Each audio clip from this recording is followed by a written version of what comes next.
Hi everyone, this is Sam from Gamereactor and we're live in Birmingham talking with the creative lead from Torment, Tides of Numenera, Colin McComb. The first question we like to ask is, how is it combining the Numenera universe with the world of Torment in the game? Oh, wow, let's see. How is it? I would say it has been quite an adventure. It's been a lot of fun.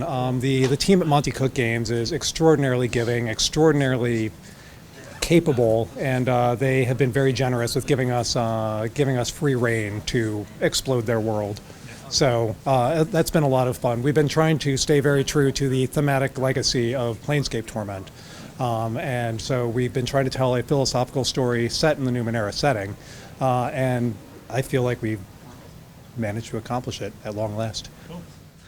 This is another combination question. How has it been also combining the worlds of sci-fi and fantasy, which are sort of quite similar, but oftentimes quite different? You said last time we interviewed you that quote about technology, when it comes so far, it's indistinguishable from magic. So. Right. Yeah, I mean, it's Arthur C. Clarke's thing. You know, any sufficiently advanced technology is indistinguishable from magic. And you know, I come from a fantasy background, so it's been a lot easier for me. It's just like, okay, what's something science fiction-y that I could do with fantasy? And so it's been really easy. It's just, like, okay, now let's see, if an iPhone is really cool, what would a magic iPhone do? Yeah. So it's been I guess I would say fun and entertaining, and we've gotten to be extraordinarily creative with just making up all sorts of garbage. So. That's a technical term. Yeah, that's a term of art. Yeah. You said one of the taglines of the game is, how much does one life matter? Can you tell us a bit more about that? Sure. Planescape Torment had what can change the nature of a man, and we were looking for something philosophically similar. And it's been 20 years since that game came out, almost. Jeez, really has been that long.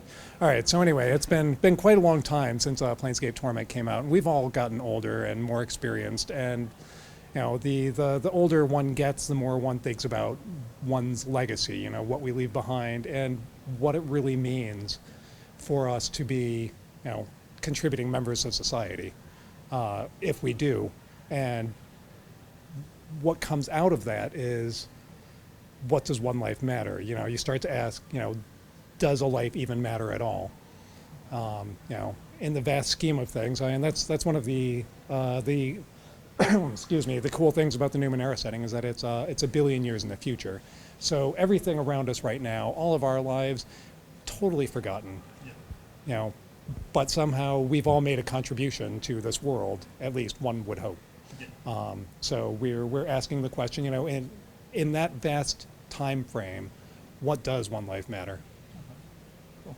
You talked about non-traditional characters in the game. This is on the Steam page. What do you mean by non-traditional characters, and how are they executed in the game? We didn't want to have just like, okay, hooray, we've got a heroic knight, or we've got the demure princess, or whatever. We wanted to have characters who have more depth to them. So some of our companions, for instance, are Alliger, and he's a dour old nano, essentially a techno wizard, who has living tattoos crawling up and down his arms that he can pull off and throw them at people. His erstwhile traveling companion is Calisty. She's a woman who has fractured her mind through multiple realities, and now her quantum sisters dance around her and lend her their power. We've got a variety of people like that, but not only have we tried to make our companions interesting, we've tried to make everybody else in the world equally interesting. So we've got booksellers who narrate everything they say, and they are hiding some sort of deeper secret. We've got the last representative of a warlike race who's been imprisoned in time to atone for his crimes after he tried to enslave humanity. We wanted to, I guess, create a variety of characters who could reflect the question, our primary thematic question, without really bludgeoning the player with it. Yeah. How does the new crisis system affect the combat in the game? It makes it pretty strategic, I think. It's a turn-based system, essentially. So we have a variety of options. You don't have to kill anybody in the course of the game. You can talk to people. You can use the environment against people. You can just try and sneak your way through combat. There is nothing that says you need to go slaughter somebody in order to win a crisis, and we actually reward you for not doing so. This is a bit of an open question, but what would you say are the standout themes and philosophies that come in through the narrative? Well, existentialism's a big one. Nihilism. Yeah. I've always had a fondness for Nietzschean existentialism myself, just because I liked the way that he deconstructed Kant and Hegel, and unfortunately, moving into the 20th century, I felt like the philosophy started to turn on itself and become a little more mental wankery. So. Yeah. Again, a term of art. In terms of the visuals of the game, it's isometric based. What would you say are some of the inspirations or any influences for the visuals of the game? Oh, definitely Mobius.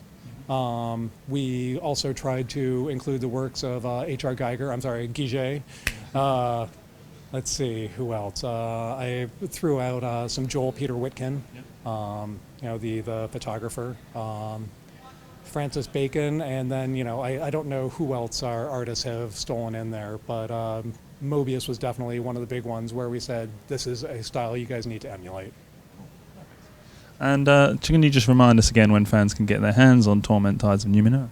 Q1 2017, so that will be January, February, March. And on what platforms? On PC, Mac, Linux, Xbox One, and PS4. Thank you very much for your time. Thank you very much. Thank you.